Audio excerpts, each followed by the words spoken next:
Olá pessoal, tudo bem? Dando sequência, né, nos nossos conteúdos de Direito Constitucional 2, hoje nós falaremos um pouco sobre o Ministério Público, sobre funções, características, particularidades do Ministério Público, que são bem importantes também e compõem o nosso conteúdo. Então, para que tenhamos uma compreensão ampla, é importante que vocês peguem a Constituição de vocês, acessem o artigo 129, porque ele vai destrinchar, ele vai descrever tudo aquilo que é competência do Ministério Público, certo?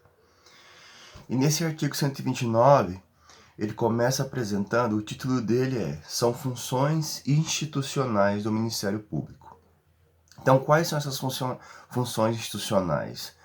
Nós sabemos que no nosso país o Ministério Público ele tem uma relevância extremamente importante, porque, querendo ou não, ele garante a justiça, né? Ele protege o cidadão contra alguns atos do Estado. Então, o inciso 1, ele começa: promover privativamente a ação penal pública, na forma da lei. Aqui eu chamo a atenção para vocês no aspecto de promover privativamente a ação penal pública, ou seja, não é uma ação civil pública. A ação civil pública existem outras instituições dentro do Estado que têm competência. Já a ação penal pública é de competência do Ministério Público, certo? Então fiquem atentos a isso. É um detalhezinho que é descrito, ele é taxativo na lei, né? Igual nós estamos pautando aqui, tudo no artigo 129, certo? Então tudo que estamos abordando está descrito de forma taxativa na lei. E é importante fazer essa menção, tá? No inciso 2 diz: zelar pelo efetivo respeito dos poderes públicos e dos serviços de relevância pública aos direitos assegurados nessa Constituição, promovendo as medidas necessárias à sua garantia. Né? Então a gente sabe dessa responsabilidade que tem o Ministério Público e dessa importância em promover ações. Nesse caso, o intuito é simplesmente assim, né, dando um sentido bem desconsiderando um pouco essa grandiosidade que é, mas a intenção é nos proteger o cidadão, certo? E não só do Estado, mas também de alguns atos, por exemplo, às vezes você tem algum exemplo de empresas que comprometem o meio ambiente, despejando algum tipo de resíduo, né? E às vezes em rios. A gente já teve vários exemplos disso. Provavelmente na cidade de vocês, às vezes vocês já viram alguma coisa semelhante, já viram a manifestação do Ministério Público. Então, geralmente, a ideia é o quê? É proteger a sociedade do Ministério Público. É uma função bem interessante, né, do promotor de justiça. O inciso 3 diz promover inquérito civil,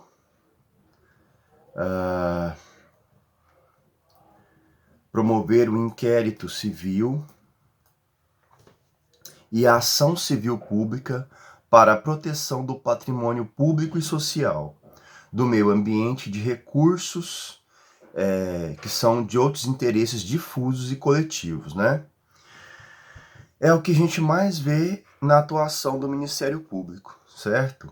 É a questão dessa promoção, às vezes, que ele faz de uma investigação, de um inquérito policial, no intuito de averiguar determinadas situações para, a partir daí, tomar suas providências, né? Então, o Ministério Público ele também compete a ele essa investigação. Ele produz os inquéritos, né? No qual ele vai averiguar, se aprofundar numa investigação. Então, vocês percebam que é um departamento que compõe, que orbita em torno do Poder Judiciário, que a gente vai falar isso depois, que ele é muito atuante. Nós vemos como uma instituição muito atuante na sociedade. na tentativa de promoção da justiça, né? No inciso 4, ele diz que promover a ação de inconstitucionalidade ou representação para fins de intervenção da União e dos Estados, nos casos previstos nesta Constituição. Ou seja, o Ministério Público, além dessas particularidades que ele tem de investigação, muitas vezes o poder que ele tem de convocar alguém, de deliberar sobre algum tipo de inquérito, né? Os passos que ele vai tomar, ele também é um dos legitimados para propor uma ação de inconstitucionalidade por meio do seu Procurador-Geral da República, certo? Já o inciso 5 diz que defender judicialmente os interesses, né, os direitos das populações indígenas. Olha só então. Então compete ao Ministério Público defender os interesses das populações indígenas do nosso país.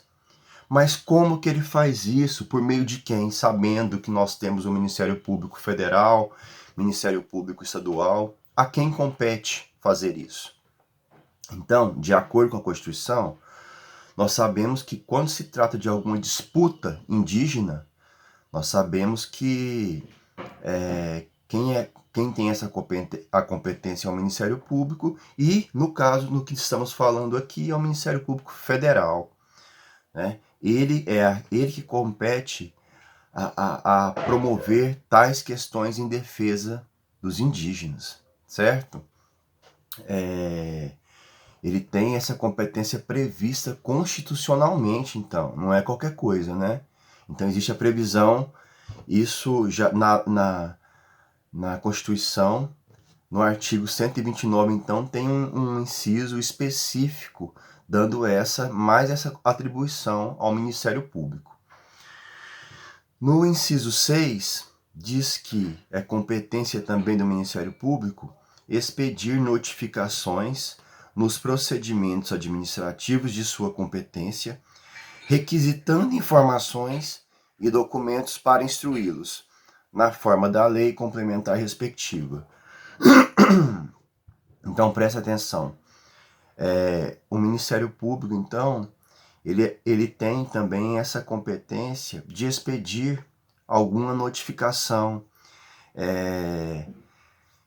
ou seja, ele pode produzir algum documento, né? Ele tem essa autonomia para produzir documento.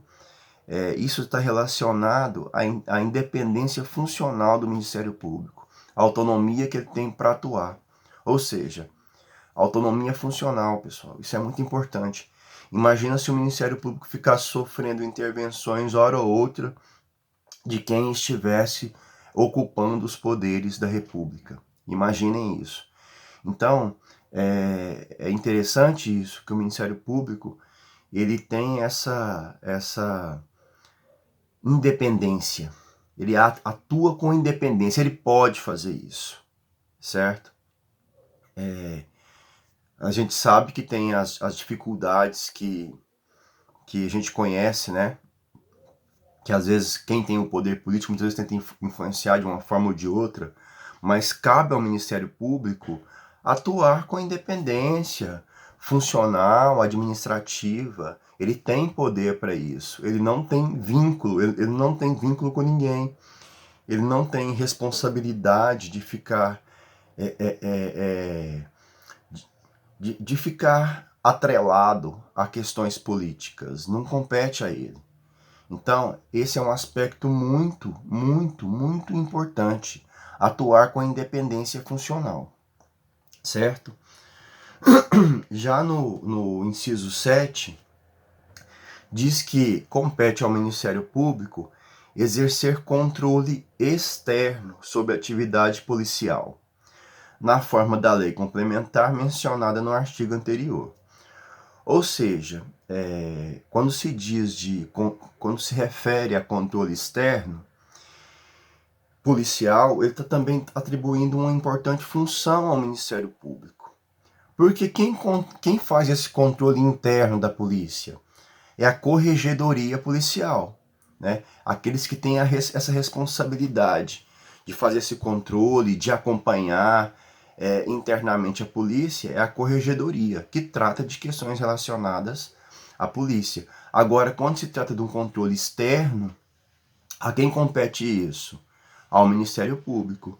Não, então vocês percebam que, diante das exposições que são colocadas, daquilo que a Constituição prevê, é muito ampla a atuação do Ministério Público. Ela é muito ampla.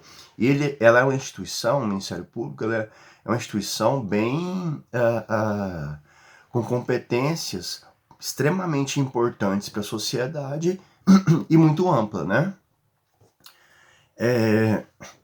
O inciso 9 diz que exercer outras funções que lhe forem conferidas, desde que compatíveis com sua finalidade, sendo-lhe vedada a representação judicial e a consultoria jurídica de entidades públicas. Olha só. Então, ao Ministério Público é vedada essa questão de consultoria. Ele não tem que dar consultoria judicial. No caso, vamos supor, alguma consultoria advocatícia. Não tem responsabilidade o Ministério Público. Existem outros departamentos que têm essa competência, entenderam? Agora, não cabe ao Ministério Público. Ele não pode exercer advocacia, né, o promotor de justiça. Logicamente, não poderá fornecer também consultoria. Então, a gente já sabe que, no âmbito do Estado, nessa órbita que tem o Estado, existem instituições que cada qual tem a sua competência. E, por exemplo, nós temos o Procurador-Geral da República, com todas as suas, com toda a estrutura que demanda a essa Procuradoria. Nós temos a Defensoria Pública, nós temos tantos departamentos com competências reservadas a cada um, e essa de consultar, de assessorar juridicamente, não faz parte do Ministério Público, tá? Depois a gente entra em detalhes sobre essas questões. Mas aqui é só para a gente entender que o Ministério Público não é um órgão consultivo, certo? O parágrafo 1º fala que a legitimação do Ministério Público para as ações civis previstas neste artigo não impede a de terceiros nas mesmas hipóteses, segundo o disposto nesta lei. Presta atenção, imagine que, vou pegar o exemplo anterior, uma organização, uma empresa vai e libera resíduos, ou de forma acidental ou de forma intencional, né, em um rio. E esse rio passa dentro da minha fazenda, da minha chácara, alguma coisa assim. Rio, um córrego. Ocorre que o Ministério Público ele vai promover uma ação civil, né? Uma ação penal. E só que isso não vai impedir com que eu também promova essa ação contra essa empresa, entendeu? Contra essa organização. Ou seja, a ação do Ministério Público, ela não impede a minha. Eu também poderei fazer isso. E a partir do momento que eu me sentindo lesado, o Ministério Público vai promover a ação e eu, enquanto proprietário daquela fazenda, daquela chácara, também promoverei a ação contra a empresa, entendeu? Por ter me sentido lesado pelo ato da empresa, independentemente de culpa, entenderam? Então, isso é uma questão bem interessante também. Que não anula. As ações, elas ocorrem concomitantemente, entenderam? O parágrafo 2º diz que as funções do MP só podem ser exercidas por integrantes de carreira que deverão residir na comarca da respectiva lotação, salvo a autorização do chefe da instituição. Se vocês quiserem fazer uma comparação sobre isso, é muito semelhante à carreira jurídica, né? Se você for olhar lá no artigo 93, que fala sobre o Poder Judiciário, também cria essa obrigatoriedade, certo? Olha só, presta atenção. As funções do Ministério Público só podem ser exercidas por integrantes de carreira que deverão residir na comarca da respectiva lotação. Então isso também cabe aos juízes. Só que, salvo autorização do chefe da instituição. Ou seja, se tiver uma autorização, o promotor de justiça ele poderá morar em outro lugar, certo? Que não seja na comarca de lotação. Então, e é semelhante. Querem fazer uma comparação? Observem o artigo 129 e o artigo 93 para vocês verem essas semelhanças. Além disso, nós também temos a questão do parágrafo 3º, que fala sobre o ingresso na carreira do Ministério Público, que será feita, mediante concurso público de provas e provas de títulos, assegurada a participação da OAB em sua realização, exigindo-se da pessoa que está concorrendo à vaga ser bacharel em direito, certo? Não é qualquer profissional. Ele tem que ser bacharel em direito e ter no mínimo 3 anos de atividade jurídica como experiência e observando-se nas nomeações a ordem de classificação. Ou seja, o concorrente à vaga ele tem que ter 3 anos de experiência. Professor, mas como que isso é apresentado, essa experiência? E como que é essa experiência? Essa experiência não é só na advocacia, ela não é só como delegado de policial, como delegado de polícia, ou policial, no caso. Ela é um pouco ampla, existem várias categorias que são restritivas ao bacharel de direito, e quando se trata dessas categorias, elas todas podem concorrer e elas todas se enquadram como experiência jurídica, entendeu? Então isso é bem interessante, certo? Essa experiência é apresentada no ato de posse, quando a pessoa é aprovada no concurso, quando você vai tomar posse para entrar no concurso, para respectivamente, logo na sequência entrar em exercício, você apresenta, certo? Geralmente é assim, mas pode ser que no edital venha uma descrição diferenciada, mas geralmente ocorre isso. Na posse você apresenta suas documentações, inclusive a sua experiência, certo? O parágrafo 4º diz que aplica-se ao MP no que couber o disposto do artigo 93. Então pronto. Então aí você já vê essa semelhança com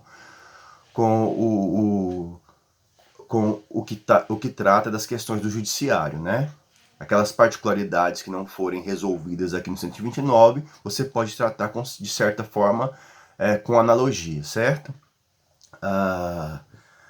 A distribuição, parágrafo 5º, tá? A distribuição dos processos do Ministério Público será imediata, igual também no judiciário, bem semelhante, ou seja, o processo ele é distribuído de forma imediata. Ele, a partir do momento que chega até eles, até o Ministério Público já dá sequência no processo para que ele caminhe, certo? A partir do momento que ele é provocado, ele já dá sequência para a coisa tomar as proporções devidas, certo? Então, meus caros, isso aqui, artigo 129, detalha como que é o funcionamento do Ministério Público, desde o funcionamento próprio da instituição, desde suas competências e desde que você, enquanto estudante, queira inserir na carreira do Ministério Público. O que você tem que fazer, como é que funciona. Então, o artigo 129, ele meio que traça um caminho para você ter essa compreensão geral do Ministério Público, órgão extremamente importante para a sociedade em defesa de direitos individuais, coletivos, direitos difusos. A gente sabe que é super atuante no nosso país, tá bom? Então, por hora é isso. Falamos sobre o Ministério Público e outros departamentos e instituições virão, tá bom? Então, um abraço e até a próxima.